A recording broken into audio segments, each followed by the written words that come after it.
आज मैं बात करने वाली हूँ, क्या साउथ फेसिंग या दक्षिण मुखी घर आपको लेना चाहिए? क्या वो शुभ होता है? क्या उसके अशुभ इफेक्ट्स आपके ऊपर आ सकते हैं? सब्सक्राइब कीजिए इंदु जी के रेमेडीज चैनल को और बेल आइकन प्रेस कीजिए रेगुलर लाइव रेमेडीज के लिए। नमस्कार, मैं हूं इंदु आहूजा और आप सभी का स्वागत करती हूं हमारे इस चैनल पे।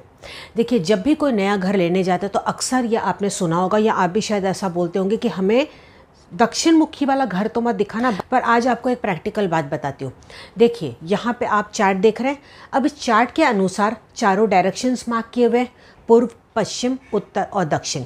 यहाँ पे जो एरो आपको दिख रहे हैं, केवल यही द्वार जो होते हैं वो पॉजिटिव होते हैं, यानी कि अच्छे होते हैं। बाकी जितने भी मार्किंग्स आप देख रहे हैं, जो कलर्ड लाइंस देख रहे हैं, वो पूरी तरह से नेगेटिव होते हैं। यानी कि उस डायरेक्शन में अगर द्वार आ गया तो वो किसी ना किसी रूप में नेगेटिव इम्पैक्ट आपकी लाइफ में दे सकता है। अब देखिए, यहाँ पे आप चार्ट में देख रहे हैं, जो आप यहाँ पे जो मार्किंग्स देख रहे हैं उसमें पॉजिटिव और नेगेटिव दोनों द्वार मैंने यहाँ पे बताए हुए। अब यहाँ पे आप चार्ट में देख रहे हैं, हर डायरेक्शन को यहाँ पे 10 भागों में डिवाइड किया जाता है।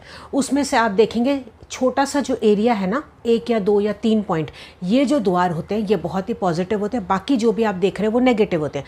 अगर ये चार्ट के अनुसार आप देखें, जो कि वास्तु के अनुसार है, जो कि वैदिक वास्तु के हिसाब से है, तो ऐसे में चारों दिशाओं में नेगेटिव दरवाजे भी आते हैं, पॉजिटिव दरवाजे भी आते हैं।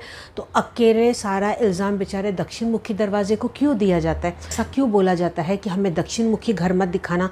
क्योंकि ये पूरी तरह से साइकोलॉजिकल इम्पैक्ट सब लोगों के दिमाग में बैठ गया है कि नहीं, जो साउथ फेसिंग दरवाज़ा होता है ना, वही ख़राब होता है। बहुत तो मुझे आज भी ये कमेंट्स आते हैं कि जो उनके लाइफ में प्रॉब्लम्स आ रही है वो सिर्फ उनका साउथ फेसिंग दरवाज़ा है, इसके लिए प्रॉब्लम आ रही है। अगर आपका सब कुछ वास्तु के हिसाब से बैलेंस्ड है लेकिन आपके कर्मा सही नहीं है, तो क्या किस्मत आपके साथ देगी? क्या आपके साथ अच्छा होगा?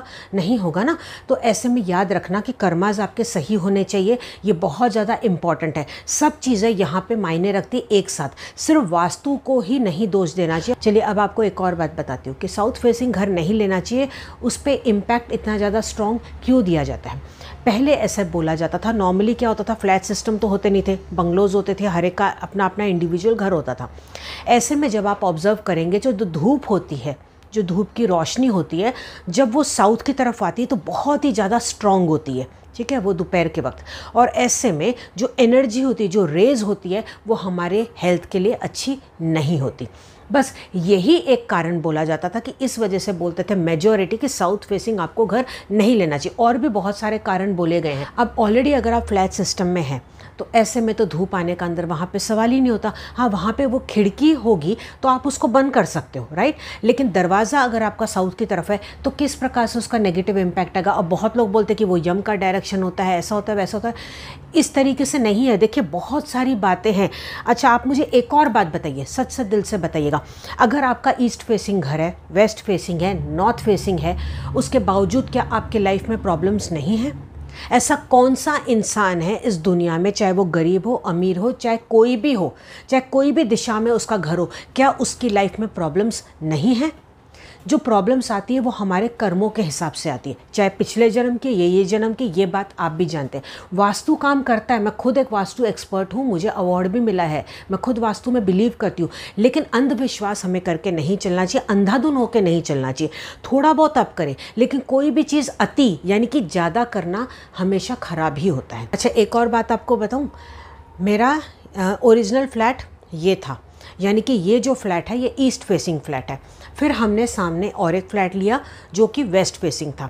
अब ऐसे में दोनों फ्लैट को कंबाइन करने के लिए हमें दरवाज़ा बनाना था और एक, ताकि ये ईस्ट वेस्ट का जो फ्लैट है वो हमारा कंबाइन हो जाए। और ऑप्शन आ रहा था एक ही, वो था साउथ का, क्योंकि नॉर्थ की तरफ मेरी सारी विंडोज़ हैं, तो ऑप्शन था साउथ का। और वहाँ पे तो अब मैं कुछ कर नहीं सकती। अब साउथ में दरवाज़ा है तो है। स्टार्टिंग में जब मैं न्यू ये सीखी थी तो मेरे मन में भी डर आ गया था, घबराहट आ गई थी कि इसके नेगेटिव इम्पैक्ट्स आएंगे। मैंने अपने आप को पूरी तरह से यहाँ पे पॉजिटिव सोच रखी और ये सोचा कि ये जो द्वार है ना, ये पूरी तरह से हम सबके लिए लकी होगा, ये बहुत ही अच्छा होगा। उस दरवाजे दरवाजे को मैंने पूरी तरह से पॉजिटिव वाइब्रेशन दिए। कैसे मैं आपको बताती हूँ कि वाटर थेरेपी में आपको वाइब्रेशन देनी चाहिए, उसी प्रकार से हर एक चीज़ में एनर्जी होती है। चाहे आपका दरवाज़ा कोई भी फेसिंग हो, अगर आप वहाँ पे बोलते हैं ना कि ये दरवाज़ा मेरा शुभ है, ये दरवाज़ा सिर्फ गुड न्यूज़ ही लेके आता है, ये दरवाजे से अच्छे लोग ही घर में आते हैं, इस द्वार से हमेशा खुशियाँ आती है और लक्ष्मी आती है, यानी कि पैसे आते हैं। अगर आप इस तरह का से पॉजिटिव वाइब्रेशंस अगर आप देते चले जाएंगे तो कोई भी फेसिंग दरवाज़ा हो वो अच्छा ही काम करेगा। अच्छा, अब आपको यहाँ पे एक सवाल आ सकता है कि अगर साउथ फेसिंग दरवाज़ा है तो क्या दरवाजे के ऊपर आपको पंचमुखी हनुमान जी लगाने चाहिए या क्या ऐसा भगवान की मूर्ति या फोटोग्राफ लगानी चाहिए? तो इस बारे में ऑलरेडी मैं वीडियो पहले रिलीज़ कर चुकी हूँ। अगर आपने वो वीडियो नहीं देखा है तो आई बटन में आपको यहाँ पे मिल जाएगा, वो आप ज़रूर से देख लीजिएगा। देखिए, अब आपको एक बात बताऊँ, सबसे बड़ी बात, साउथ का दरवाज़ा सबसे इनफैक्ट पावरफुल होता है। ये 4 डायरेक्शन के हिसाब से जो ये बोला जाता है ना कि साउथ फेसिंग दरवाज़ा नहीं लेना चाहिए, उल्टा साउथ फेसिंग दरवाज़ा ही आपको नाम देता है, शोहरत देता है और पैसा भी देता है।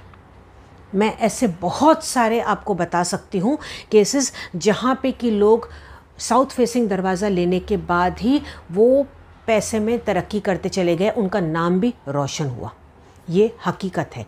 अगर आप वास्तु में बिलीव भी करते हैं तो ऐसे में आप अच्छे वास्तुशास्त्री से कंसल्ट कर सकते हैं। वो आपको बताएंगे कि कौन सा पर्टिकुलर द्वार लेना आपके लिए ज़्यादा शुभ होगा, चाहे वो कोई भी फेसिंग हो। लेकिन सिर्फ ऐसा नहीं है कि साउथ फेसिंग दरवाज़ा ख़राब होता है। साउथ फेसिंग दरवाज़ा मेरा है और मैंने हमेशा उसको गुड लक की तरह देखा है। अगर आप वास्तु में नहीं भी बिलीव करते ना, तो आज आपसे मैं कहती हूँ कि एनर्जी काम करती है, आपके कर्मास काम करते हैं। आप सही कर्म करते चले जाएँ, अपशब्द ना बोले, किसी का दिल ना दुखाए, किसी के पैसे मेहनत के ना काटे। इन चीज़ों का आप ध्यान दें और अपने घर को और दरवाजे को अच्छे वाइब्रेशंस दें, पॉजिटिव बातें बोले। जैसे कि मैं हर बार वाटर थेरेपी में बताती हूँ, प्रेजेंट टेंस में बोले, ये घर बहुत ही अच्छा है, ये घर बहुत ही सुखमय है, इस दरवाजे से अच्छी चीज़ें ही आती है, अच्छी एनर्जी ही आती है या अच्छे लोग ही आते हैं। जो भी आप बोलेंगे ये सब आपके वाइब्रेशंस यहाँ पे काम करते हैं। यहाँ पे मैं जो भी बात कर रही हूँ आज मैं पूरी तरह से प्रैक्टिकल एक्सपीरियंस के बलबूते पे और नॉलेज के बलबूते पे बात कर रही हूँ। आज मुझे 24 साल का एक्सपीरियंस है, तो ऐसे मैं यहाँ पे बात नहीं करूँगी और जो भी मैं बात बता रही हूँ आपको बहुत ही प्रैक्टिकल और सही बता रही हूँ। देखिए, डरना आपको नहीं है। अगर आप डरेंगे तो कोई भी चीज़ आप पे हावी हो जाएगी। आपको सिर्फ पॉजिटिव रहना है, अच्छे वाइब्रेशंस देने। कोई भी फेसिंग आपका दरवाज़ा हो, केवल आपको अच्छी वाइब्रेशंस अपने घर में देने, नेगेटिव इम्पैक्ट आप अपने घर में ना आने दें। जैसे कि घर में आपको लड़ाई झगड़े नहीं करने चाहिए। हफ्ते में एक दिन जब आप पोछा लगाते हैं तो थोड़ा सा उसमें फिटकरी का पाउडर आप डाल दें, फिर आप घर में पोछा लगाएं। आप पानी में नींबू डाल के हर एक कोने में आप स्प्रे कर लें, हफ्ते में एक ही बार, ऐसा पूरे दिन में कभी भी कर सकते हैं। तो इससे क्या होगा, जो आपके घर में नेगेटिविटी है वो पूरी तरह से निकल जाएगी। कपूर को जला के आप घर में पूरी तरह से धुआं कर सकते हैं। सांझ होने के बाद डेली आप ये कर सकते हैं। घर में मंत्र चला के रख सकते हैं, अच्छा म्यूज़िक आप चला के रख सकते हैं। घर के वाइब्रेशंस आप अच्छे रखें। देखिए, मेन ये ज़रूरी है। अब आप ये नहीं सोचिएगा कि साउथ फेसिंग दरवाज़ा, ये फेसिंग दरवाज़ा, इसलिए मेरी हेल्थ ख़राब है। ऐसा नहीं होता। सारी चीज़ें एक साथ काउंट होती है। आपके पिछले जन्म के कर्मास क्या है, आपके ये जन्म के कर्मास क्या है, वो सब चीज़ों का इम्पैक्ट होता है। कैसा आप अपने घर का माहौल रखते हैं ये मायने रखता है, ना कि आप ये सोचने लग जाएं कि साउथ फेसिंग दरवाज़ा है इसीलिए आपको तकलीफ़ आ रही है। ऐसा बिल्कुल भी नहीं है। आज के बाद आप ये मन से अपने डर निकाल दीजिए। और ये साउथ फेसिंग दरवाजे को लेके इतनी ज़्यादा मार्केट में बात फैलाई गई कि लोग इतने ज़्यादा डर चुके हैं कि जब भी कोई न्यू जगह बनती है या न्यू बिल्डिंग बनती है तो जल्दी जल्दी ना सारे तीनों डायरेक्शन वाले घर चले जाते हैं और साउथ फेसिंग वाले दरवाजे बेचारे अकेले एक तरफ रह जाते हैं। और बाद में उनको लास्ट में लोग लेते हैं जिनको भाई जिनका बजट कम है तो चलो ठीक है वो घर ले लेते हैं। लेकिन ऐसा नहीं है। हर एक घर में कोई ना कोई प्रॉब्लम होती है, किसी ना किसी रूप में, किसी को आगे, किसी को पीछे, किसी को छोटी, किसी को बड़ी, लेकिन प्रॉब्लम्स तो है ना। तो कैसे पूरी तरह से आप ये बोल सकते हैं कि साउथ फेसिंग दरवाजे की वजह से ही आपके लाइफ में प्रॉब्लम आ रही है? एक बार इस बारे में आप सोचिएगा, ध्यान से इस बारे में सोचिएगा, तब आपको ये बात पता चलेगी। क्या ये बात प्रैक्टिकल में आपको नहीं बता रही? एक और चीज़ आप कर सकते हैं, चाहे कोई भी आपका डायरेक्शन में दरवाज़ा हो, आपको इस चीज़ का ज़रूर से ध्यान रखना चाहिए कि जो ईशान कोना होता है, जो नॉर्थ ईस्ट कोना होता है, उसको ख़ास तौर पे आपको साफ़ सुथरा रखना चाहिए। और अगर थोड़ा सा वो एरिया खाली अगर आप रख पाएँ तो वो बहुत ज़्यादा अच्छा होगा। फिर ऐसे में कोई भी फेसिंग आपका दरवाज़ा हो, उसका नेगेटिव इम्पैक्ट आपके घर में बिल्कुल भी नहीं आएगा, क्योंकि जो नॉर्थ ईस्ट जो कोना होता है वो कहीं ना कहीं माइंड से, आपके दिमाग से रिलेट करता है। तो उस कोने को आप थोड़ा सा साफ़ सुथरा रख लें। घर में खिड़कियाँ आप खुली रखें ताकि अच्छी रोशनी आए, हवा आए, घर के वाइब्रेशंस आप अच्छे रखिए। देखिए सब कुछ आपके साथ अच्छा ही होगा। तो आज के बाद ये मन से अपना डर निकाल दीजिए कि साउथ फेसिंग या दक्षिण मुखी जो दरवाज़ा होता है वो ख़राब होता है। इनफैक्ट वो आपके लिए गुड लक की तरह काम कर सकता है। ज़्यादा से ज़्यादा आप इस वीडियो को शेयर कीजिएगा, क्योंकि बहुत लोगों को आज ये इस वीडियो की ज़रूरत है और मैं चाहती हूँ ये वीडियो उन तक पहुँचे ताकि उनकी भी आंखें खुले और वो जो ये डर में जी रहे हैं आज तक, उस डर से बाहर निकलने लग जाए। तो ऐसे में आप ही मेरी मदद कर सकते हैं। जितना हो सके इस वीडियो को आप शेयर कीजिएगा। अगर आप मेरे चैनल पर नए आए हैं तो नीचे रेड कलर का बटन है ना सब्सक्राइब का, वहाँ पर ज़रूर से प्रेस कर लीजिएगा। उसके पास में एक बेल बटन है, उसको आप प्रेस करेंगे तो जो भी मेरी कोई न्यू वीडियो आएगी उसके बारे में आपको पता लग जाएगा। मेरे दूसरे 2 चैनल इंदु आहूजा और वर्ल्ड ऑफ बिट्टू को भी आप सब्सक्राइब कर सकते हैं अगर आपको वो चैनल पसंद आए तो। मिलते हैं अगले वीडियो में, तब तक आप अपना ध्यान रखिएगा। नमस्कार।